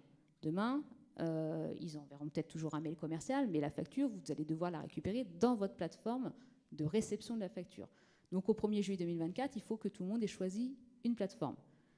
La plateforme, si vous n'êtes pas encore prêt, mature dans votre réflexion, ça peut être la plateforme publique. Dans un premier temps. Et elle offrira les services nécessaires. Elle offrira le socle de base, la plateforme publique de facturation, qui sera adossée Chorus, pour ceux qui connaissent déjà Chorus Pro. C'est un socle minimal qui hébergera l'annuaire, effectivement, qui vous servira à émettre vos factures, mais qui vous permettra déjà toutes les transactions de réception et d'émission si vous êtes prêt à passer l'émission. Ça ne vous empêche pas, par la suite, éventuellement, de vous orienter par une plateforme partenaire, si cette plateforme partenaire a beaucoup plus d'intérêt pour vous dans votre chaîne de facturation, parce que c'est bien à ça que vous devez réfléchir, c'est comment chez vous, dans vos entreprises, cette chaîne de facturation s'intègre dans vos logiciels que vous avez déjà ou pas, comment elle s'intègre dans vos logiciels comptables, puisque ce sera un peu dommage quand même d'avoir une rupture de chaîne avec votre logiciel comptable, puisque le but derrière, c'est quand même d'alléger aussi les travaux comptables. Donc tout ça, il faut prendre le temps de la réflexion. C'est pour ça qu'on vous invite à y réfléchir dès à présent et à commencer à y réfléchir sans attendre les dates d'échéance. Mais vous pouvez effectivement choisir d'abord la plateforme publique ou une plateforme partenaire s'il y en a une qui vous séduit, et en changer après quand vous serez plus mature ou quand vous serez prêt à passer, vous, à l'émission des factures. Mais bien définir son besoin avant. Exactement. Avant. Sur le calendrier, est-ce que vous avez des précisions par rapport à ce qu'on a entendu? Alors, sur le calendrier, donc, en fonction de la taille des entreprises, oui. Tout à fait. Je répète, donc 1er juillet 2024 en réception pour tous, quelle que soit la taille de l'entreprise, y compris l'auto-entrepreneur. En émission, donc les grandes entreprises dès le 1er juillet 2024, les ETI au 1er janvier 2025 et toutes les autres, donc PME, TPE, au 1er janvier 2026. Madame Amiot l'a très bien dit, ce sont des dates butoirs. Ne vous interdisez pas, si vous êtes prêt plus tôt, à y passer plus tôt. Plus tôt vous y passerez, plus tôt vous aurez les gains de cette révolution, on va dire, de la facture dans vos entreprises. Les plateformes, elles vont être donc connues dans l'hiver. Il y a déjà un site sur impôt.gouv.fr, donc vous avez déjà de la formation, une page dédiée à la facturation électronique qui évolue quasi tous les jours en ce moment. Vous avez d'ailleurs des petits quiz ludiques au niveau débutant, intermédiaire, expert, qui sont plutôt bien faits, qui vous permettront, avec ce qui vous a été dit aujourd'hui, vous devriez pouvoir atteindre le niveau expert. Pas expert, intermédiaire, pardon, et puis petit à petit, avec votre réflexion, atteindre le niveau expert. Ça va se renforcer dans les mois qui viennent, cette page dédiée, avec des chatbots, avec des vidéos en e-learning, pour vous permettre de mieux concrétiser sur nos petits cours qui est en train de monter la DGFiP sur comprendre la facturation électronique et ce qu'il faut faire dans vos entreprises. Toutes les infos, justement, sur le site de la DGFiP, je suppose. Alors, et puis, s'il y a besoin d'informations, on peut vous contacter. Voilà, alors nous contacter directement. On va vous parler du dispositif d'assistance. On ne va pas donner votre 06, mais... Voilà, mon 06 circule beaucoup avec l'action économique, donc je pense que voilà, il saura le trouver. Sur le dispositif d'assistance... on a eu des précisions pas plus tard que mercredi sur ce qui va se mettre en place et comment nous, quand je dis nous, c'est moi et Delphine, on va mobiliser nos équipes au moins pour la Vendée. Il y aura un dispositif d'assistance nationale qui va ouvrir avec un numéro national, classiquement un 08, à compter du mois d'avril 2024. Donc en avant-phase pour déjà commencer à répondre à vos premières questions, mais ça veut dire que vous aurez déjà un peu maturé tout ça avec vos experts comptables. Et donc on pourra commencer à répondre à vos questions sur ce numéro national. Je vous dis qu'il vient en complément de tout ce qui existe déjà en communication, qui va se renforcer sur la page dédiée impôt.gouv.fr. Concrètement, cette assistance téléphonique, donc c'est un 08 national sur lequel on va mobiliser dans chacun de nos services impôt-entreprises, donc en Vendée, donc on en aura 4 au 1er janvier 2024. On va mobiliser des agents qui vont être formés spécifiquement à la facturation électronique, y compris aux aspects techniques de la facturation électronique, et qui vont contribuer à ce numéro national. Et bien sûr, dans tous vos SIE seront là pour vous accompagner. Donc moi et Delphine, notre rôle, c'est de délivrer l'information comme on le fait aujourd'hui, de veiller à tout ce que l'organisation met en place. Après, vos références, ce sera bien à l'intérieur de chaque service impôt-entreprise que vous trouverez l'information dédiée à votre dossier. Concrètement, cette assistance téléphonique, elle répondra aux questions de différents niveaux, genre j'ai une question d'ordre général sur la réforme, le calendrier, est-ce que je suis concernée, est-ce que moi c'est que du e-reporting ou il faut que je fasse autre chose, comment je trouve une plateforme, enfin voilà, des choses très génériques comme on vient de l'évoquer. Mais c'est aussi, alors il y aura un système de serveur vocal interactif, c'est aussi finalement je choisis la plateforme publique, donc on sera assistant informatique sur la plateforme publique, donc je choisis le portail public de facturation, mais je n'arrive pas à créer mon compte, ou j'ai créé mon compte, mais je n'arrive pas à déléguer mes droits, parce que sur la plateforme publique, vous aurez, comme on le disait tout à l'heure, sur la plateforme partenaire, un système de délégation de droits pour qui a le droit de faire ça ou pas dans votre entreprise, de la même façon pour les plateformes partenaires. Je n'arrive pas à recevoir la facture de mon fournisseur. Mon fournisseur m'a dit que j'ai envoyé une facture, sauf que moi, je ne la vois pas sur ma plateforme. Comment je fais ou je n'arrive pas à émettre. Voilà, donc ça, ce sera bien l'assistance des GFIP qui prendra en charge. Par contre, pour les plateformes partenaires, chaque plateforme partenaire, chaque candidat à la plateforme partenaire doit proposer un dispositif d'assistance pour ses clients en fait, de plateforme. Donc si vous choisissez une plateforme partenaire et que vous avez des problématiques sur votre plateforme partenaire, ce sera l'assistance de votre prestataire qui vous renseignera. Merci Magali Girard. Laurent Gendreau, alors on va lui laisser un micro. Voilà. Merci Magali. La mobilisation au sein des équipes Cerfrance sur ce sujet-là, ça y est, c'est parti, c'est lancé. Alors ça a été lancé en 2018, puisque depuis 2004, on était informés, nous, de cette stratégie de l'État, qui est dans un schéma global de digitalisation. Maintenant, ça c'est nos équipes internes, ce qui compte c'est l'extérieur. La Vendée, 40 000 entreprises à peu près. Nous avons, décidé depuis 3 ans de lancer ce dispositif et de l'anticiper. On a en gros 3 grandes catégories chez les entrepreneurs. Ceux qui sont capables et qui sont déjà quasiment prêts, il suffit d'actualisation, leur système d'info, de leur culture et autres, mais ils sont déjà dans le move. Après, il y a une autre partie qui sont ces entrepreneurs qui n'ont pas du tout d'outils du numérique. Tu en parlais tout à l'heure, c'est un vrai sujet. Et là, il y a besoin d'accompagnement. Un accompagnement à la bonne vitesse. Parce que quand les services de l'État vont ouvrir en avril le service de 08, qu'il faudrait être prêt 1 an après, eh bien, on sait que nous, il faut du temps. On travaille sur le temps long. Donc, on a décidé très tôt d'équiper tous nos adhérents, puisqu'on est une association, d'un outil qui nous appartient. Donc là, je reviens sur un sujet qui est important, la souveraineté des données. Quand on se parle des PDP, certains disent si le produit est gratuit, c'est que c'est vous le produit. Nous, on travaille très fort sur la souveraineté des données. Donc, on a créé nos outils. On est une association, donc on a la capacité à protéger nos données. Et on a créé les outils qui vont permettre progressivement, pas à pas, d'accompagner les adhérents sur l'outil de devis de facture. On est en train de postuler à la PDP. Nous avons investi 4 millions d'euros pour créer notre propre PDP. Et nous sommes en train de passer les pas un par un pour accompagner nos adhérents. Donc l'accompagnement technologique. L'accompagnement technologique, de la compétence et de lucidité sur des audits. Nous avons déjà mené 2000 audits sur nos adhérents pour savoir quels sont ceux qui sont capables ou pas de pouvoir être autonomes. Et il y a beaucoup de travail à faire. C'est colossal. C'est colossal. C'est colossal parce que quand vous êtes un petit entrepreneur du monde des taxis, vous avez des logiciels très modernes de type SumUp, vous appuyez sur un bouton puis un autre, tout est fluide. Vous êtes entrepreneur du bâtiment, il y a 15 000 entreprises de petite taille en Vendée, de toute petite taille, sans salariés. Vous faites tout. Et quand vous êtes un petit entrepreneur du bâtiment, faire son devis, sa facture, c'est super complexe. Et là, vous partez d'une page blanche pratiquement. Eh bien, on va faire à leur place. On a décidé de créer une structure qui s'appelle Je délègue. L'idée, c'est qu'on pense qu'il y a 30% des entreprises qui sont dans l'électronisme. On le voit sur d'autres sujets. Ils nous confient beaucoup de choses. L'accès au portail de l'État, ils nous délèguent tout, ils nous donnent les clés du camion. Eh bien, là, on a décidé d'aller jusqu'au bout. On accompagnera ces entrepreneurs sur leur devis, leur facture et leur déclaration de TVA. Ça veut dire que depuis 3 ans, on est en train de préparer, de former des équipes, d'accompagner nos adhérents. Alors les avantages, vous en tant qu'expert comptable, quels sont les avantages? On en a parlé, mais d'autres avantages que vous percevez justement par ce contact au plus près des entreprises? 3 dimensions. La première, pilotée par la peur, c'est jamais un vrai succès dans le changement. Donc pour nous, cette facture électronique va permettre de déployer ce qu'on appelle l'examen de conformité fiscale, l'ECF. Plus on va avoir des outils normés, plus quasiment en temps réel, on sera capable de produire ce fameux audit sur 10 points qui permet à un entrepreneur, s'il a un contrôle fiscal et qu'il est garanti par un ECF, de limiter, voire d'annuler les pénalités. Quand je suis facturé électronique, quand j'aurai fini tout ça, mon processus digital sera tellement fluide qu'un cabinet comptable est capable de réaliser ses 10 points de CF, et donc j'ai plus la peur du contrôle fiscal. Ça, c'est un premier point.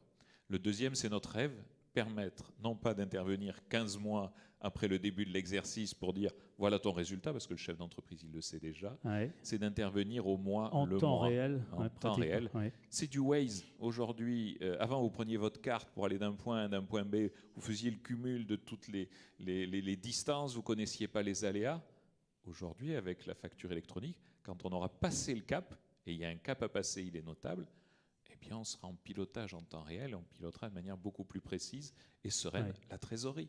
La trésor des entrepreneurs, c'est le premier objectif. Et puis les relations clients. Tu as reçu la facture, tu l'as acceptée, ça fait 2 mois, mais maintenant tu es obligé de la payer. Le flux a été validé. La relation a changé ou change là entre vous et justement les clients, vos clients? En toute réalité, parce qu'on n'est pas là pour cacher les choses, il a fallu changer notre usine, se préparer à Facture X. En tout cas, la taille de notre cabinet, 450 salariés en Vendée, il a fallu changer notre usine. Renault est passé à la voiture électrique, il a fallu créer de nouvelles usines. C'est la même dimension. Donc au début, on a perdu un peu de temps vis-à-vis de nos adhérents dans le service parce qu'il a fallu donc mettre en évolution place interne aussi. Nouvelle usine. Donc on a perdu un peu de temps. Par contre, maintenant, on a retrouvé du temps. Et ce qui va se passer, la vraie mutation, c'est qu'au lieu d'intervenir au 15e mois, eh bien, on interviendra au mois. Donc oui, il va y avoir un vrai Big Bang. On travaille beaucoup avec d'autres experts comptables ou d'autres cabinets de conseil, parce que la comptabilité, c'est qu'une partie de notre activité. À l'étranger, ils disent tous, la relation entre le conseil, qui est l'expert comptable, ou ses différentes activités, et l'entrepreneur a radicalement changé. Ça va changer votre métier. Complètement. Complètement. La plateforme, le choix de la plateforme. Vous allez apporter un conseil ? Prête-moi ton téléphone, je te dirai où tu es allé. Je te dirai qui t'a vu. C'est ce qui se passe aujourd'hui. Imaginez aujourd'hui les entrepreneurs s'ils ne choisissent pas une plateforme qui assure la souveraineté des données. C'est catastrophique ce qui peut se passer. Donc nous, on a décidé de créer à plusieurs Serre France, nous sommes 40, on représente en gros 200 000 clients, notre plateforme. On a passé un certain nombre de certifications. Nous espérons être un des premiers testeurs. Et puis nous espérons aussi être certifiés. Et puis je crois qu'après, il y aura une phase d'approbation, puisqu'il va y avoir 1 an à 2 ans d'approbation pour vérifier si c'est solide ou pas. Mais oui, donc nous, on a notre plateforme.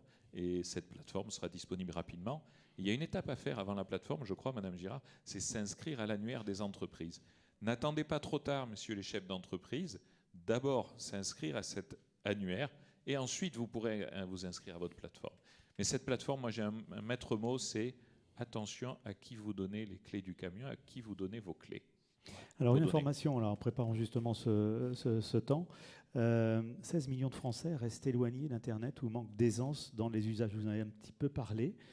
Ça, c'est vraiment un point important sur lequel vous insistez. Donc il faut acculturer. On acculture, on se donne du temps. On a démarré un processus qui s'appelle Sentinelle sur la sérénité fiscale et numérique, puisque les deux sont très liés. La mutation qu'on vit est vraiment de ce type-là. Et on y travaille régulièrement. De temps en temps, BPI nous aide à financer. Ça représente des coûts, il ne faut pas l'ignorer. Après, ça représentera des bénéfices. Mais on forme nos adhérents, on fait des diagnostics. Avant de former, il faut savoir à quoi on va former. Donc on fait des diagnostics avec chacun de nos adhérents sur la maturité numérique et puis on prévoit des plans d'accompagnement. On pense, nous, qu'il faut 3 ans à peu près pour un adhérent, un entrepreneur, entre le moment où il décide de s'approprier le sujet et le moment où il est prêt. Donc ça va arriver vite. L'entreprise France était dans le calendrier, à 1 an justement du coup d'envoi de cette facture électronique. Qui peut répondre? Magali Girard. L'entreprise France est-elle prête justement est-ce qu'on est dans le calendrier aujourd'hui? Alors, on est dans le calendrier parce qu'on a quand même, même si effectivement il y a une grande partie des entreprises qui ne sont pas encore au rendez-vous numérique, on est quand même sur un pays où les entreprises sont quand même très allantes, qui ont envie d'innovation, qui se développent. Donc on a quand même, moi j'ai confiance à l'entreprise française et vendéenne encore plus sur sa capacité à aller chercher cette innovation, à se poser les bonnes questions. C'est vraiment comme ça qu'on le présente justement pour aller chercher les bonnes questions pour rentrer dans le système. Et l'État compte sur ça et a besoin. Enfin, on est toujours en partenariat finalement, État-entreprise, pour justement être prêt à rentrer dans ce dispositif. En tous les cas, la DGFiP met beaucoup de moyens. pour faire, Madame Amiot le disait tout à l'heure, la chose la plus simplifiée possible. Et notamment sur cette option qui a été prise quand même en France, qui est importante, sur ce format FactureX. Dans les premiers schémas, effectivement, on en parlait sur l'EDI. Même moi qui ai l'habitude de ce que c'est un EDI, j'ai pris peur pour vous. Je me suis dit, mais l'entreprise, et puis en plus, c'est humain dans l'entreprise, on a besoin d'avoir sa facture avec son petit logo, tout ça, parce que c'est aussi l'identité visuelle de l'entreprise, etc. Donc cette FactureX, ce format-là qui a été retenu, est quand même intéressant pour pouvoir rassurer et les entreprises que vous êtes d'avoir votre facture en format PDF avec votre petit logo et tout, et de permettre cette transmission informatique derrière qui va être normée et qui va rassurer tout le monde. Je sais pas si j'ai répondu. Non, très bien. Nous, à Serre France, allez-y. On voudrait vous nourrir de l'histoire. C'est que le prélèvement à la source, tout le monde se disait ce sera impossible. Ça marche dans d'autres pays, ça ne marchera pas en France. Aujourd'hui, le prélèvement à la source, quand on est bien accompagné, on a vécu la DSN, c'est la digitalisation, on a vécu le prélèvement à la source. Aujourd'hui, l'entrepreneur de main-d'œuvre, avec son salarié, c'est fluide. Oui. Le salarié, sa trésor, c'est fluide. L'entrepreneur, quand l'État a besoin de faire des recours pour capter des revenus de salariés, ça existe pratiquement plus, je pense, parce que tout a été lissé. Moi, je voudrais juste qu'on rappelle cette histoire du prélèvement à la source, où on se disait ça va être compliqué. Il y a eu des petits moments de chaos, je pense qu'il va y en avoir, mais à partir du moment où toutes les professions sont alliées, eh bien, ça va bien se passer si on anticipe assez. Et aujourd'hui, prélèvement à la source, on n'en parle plus. On n'en parle plus, non. Et on ne parle plus du Minitel non plus. Hein. Heureusement. Ce qui est important dans ce projet aussi, c'est qu'il fonctionne en mode agile. J'en parlais tout à l'heure, effectivement. Actuellement, dans les constructions qu'on fait, dans les évolutions, parce que là, on a des évolutions presque toutes les semaines, nous, référentes facturation électronique, on reçoit très, très, très régulièrement d'informations d'évolution, alors que ce n'est pas encore démarré. Notez que ce n'est pas démarré. Par contre, parce que justement, il y a un socle de partenaires dans la réflexion qui se fait depuis maintenant pas mal d'années. Ça fait 10 ans qu'on travaille sur la facturation électronique, sur le projet de facturation électronique en France. Donc, il n'aboutit pas comme ça parce qu'on a décidé qu'il y a une obligation et puis on vous le pompe et au 1er juillet 2024, vous êtes prêts. Il y a une grosse réflexion et un gros travail avec les partenaires derrière. Et puis les uns les autres, on se dit « Ah oui, mais quid de ceci, quid de cela, comment tel cas va s'intégrer ?» On parle notamment du monde agricole, qui a des particularités quand même de comptabilité et de fiscalité. Comment tout ça va s'intégrer dans la machine. Et donc la direction de projet travaille en mode agile, de par les différentes remontées qu'elle a, des réunions auxquelles elle participe, des partenaires qui disent moi je pense que des plateformes aussi qui se préparent en disant vous nous avez demandé ça dans le cahier des charges, mais du coup, dans quel cas, comment on intègre ça, comment on fait ça, etc. Donc, on part sur un produit qui ne sera pas forcément complètement fini au 1er juillet 2024, hein, comme tout produit de ce type-là, qui est une grosse machine. Mais qui sera évolutif. Mais qui sera évolutif. Et surtout, on met en place une phase de test pour des entreprises candidates. Je ne sais plus, Delphine, on nous a dit le nombre mercredi des nombres d'entreprises candidates à la phase de test, mais ça m'échappe. Aujourd'hui, j'ai dû le noter, je vous le dirai tout à l'heure. Mais on a combien 1200, merci oui. Delphine. 1200 entreprises candidates et c'est un très très bon score. La DGFiP ne s'attendait pas à avoir autant d'entreprises candidates à la phase de test qui aura lieu du 1er janvier au 1er juillet 2024. Donc ça c'est une bonne nouvelle puisque ces entreprises-là, alors il y a des grandes, il y a des très grandes, mais il y a aussi des petites dans ces candidats, vont pouvoir tester en grandeur nature avant que vous derrière, alors peut-être il y a des candidats dans la salle, je ne sais pas, avant que vous derrière vous arriviez sur le système. Et on apprendra et on améliorera le système grâce à cette phase de test aussi. Une question, pas plus. Oui, moi j'ai une question. Vous nous avez montré tous les bénéfices que ça pouvait présenter, mais au final, moi j'ai des clients, je dois préparer mes budgets prévisionnels pour dans 1 an et demi, donc je serai en plein dedans. Vous êtes monsieur je suis le représentant de l'ICES. Donc nous, on définit les contributions qu'on va demander aux familles. On va le définir en octobre de cette année pour septembre 2024. Donc c'est quel coût ? Parce qu'il faut bien que je le répercute sur les clients. Alors c'est quel coût ? Oui. Alors là, ils sont divers et variés. Les coûts liés à la facture électronique, ça va essentiellement être le coût de la plateforme partenaire que vous allez choisir. Donc là, en ce moment, ils sont en train de travailler sur leur tarification. Et on a une idée un petit peu? Alors, on a une idée. Il y a certains partenaires de la profession comptable qui mettent en place, qui seront PDP et qui les font gratuitement. Alors, il reste exception.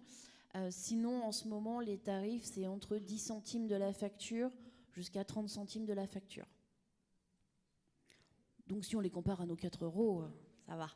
Et du coup, ça permet d'avoir, en effet, d'assurer toute la chaîne de transformation du fichier en fichier facture électronique, sa transmission, la transmission des données aux différents acteurs, la réception des données également, et l'archivage derrière. Voilà. Donc ça, c'est à peu près le modèle économique sur lequel travaillent les acteurs en ce moment. Alors, en complément, la plateforme publique, elle est gratuite. Ce sera un socle proposé avec une prestation gratuite. Après, le coût, c'est le coût, effectivement, dans la plateforme. Mais vous avez votre coût d'entrée, en fait. C'est comment vous êtes organisé. Est-ce que vos systèmes informatiques actuels vous permettent de rentrer directement soit vers la plateforme publique, soit vers une plateforme partenaire? C'est plutôt là, en fonction de la maturité de chacun, de savoir s'il y a un coût de départ. Parce que vous avez envie de profiter de cette opportunité, je vous le disais, pour révolutionner votre organisation. Et effectivement, il y a peut-être un coût d'équipement, de logiciel, de ça, qui vous permettra d'entrer dans le système qu'il faut prendre en compte. Donc ça, c'est pour ça qu'on est là aujourd'hui, bien avant le 1er juillet 2024, pour vous faire prendre conscience qu'il faut commencer à y réfléchir, qu'il faut commencer à parler et à discuter avec vos prestataires informatiques, vos éditeurs logiciels, enfin tous ceux qui vous équipent actuellement, pour savoir comment, en fonction de ce que vous avez dans votre numérisation actuelle, comment tout ça va pouvoir s'intégrer ou pas demain.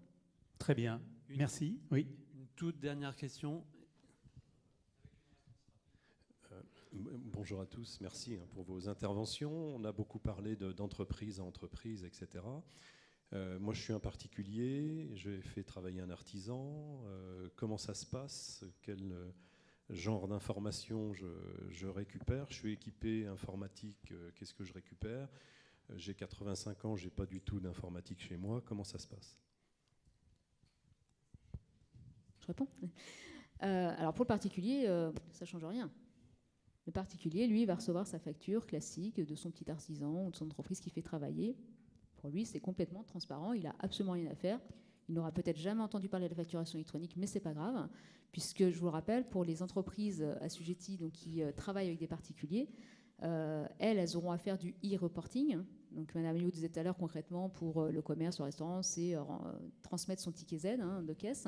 Je vous rassure, le boulanger ne va pas nous remplir chaque baguette une à une dans la plateforme. C'est bien son ticket Z qui va remplir avec une périodicité qui dépend de son régime TVA, tous les 10 jours, une fois par mois, etc., selon son truc. Mais le particulier, il va recevoir sa facture comme aujourd'hui. Voilà, il reçoit sa facture comme aujourd'hui. Ça ne change absolument rien pour le particulier. Puisque là, l'entreprise n'a pas d'obligation de facturation électronique. Elle a juste une obligation d'e-reporting. Pour le commerce, ce qu'on appelle B2C, business to consumer, donc envers le particulier. Un petit mot sur le cadre européen de ce dispositif. Oui, rapidement sur le cadre européen, Madame Amiot en a parlé tout à l'heure avec sa belle frise des différents États déjà basculés à la facturation électronique. En Europe, donc l'Italie est déjà basculée et la France donc, va basculer l'année prochaine. Et tout ça s'inscrit dans un projet qu'on appelle la projet directive VIDA, avec une forte volonté en fait au niveau des pays européens de vouloir faire de la TVA à l'ère numérique dans les échanges communautaires. Donc ce que vous faites là pour ceux qui travaillent en livraison, en acquisition intracommunautaire, demain, on espère, mais je ne sais pas quand est-ce qu'est demain, on aura cette même obligation dans tous les échanges intracommunautaires. Et là, la directive, elle est vraiment portée et reportée, avec la présidence de l'Espagne qui s'ouvre là au niveau de l'Union européenne. Ça tombe bien, puisque l'Espagne vient de prendre ces textes, ces décrets, pour basculer également à la facturation électronique. Et ils ont choisi le même schéma que la France, en Y, ce qui nous rassure, pour ce qu'ils vont porter au niveau de l'Europe. Merci. Merci à vous trois. Je crois que... Alors, il y aura d'autres informations, parce que ce n'est pas qu'une seule réunion d'information, il y aura d'autres sessions d'information dans d'autres univers.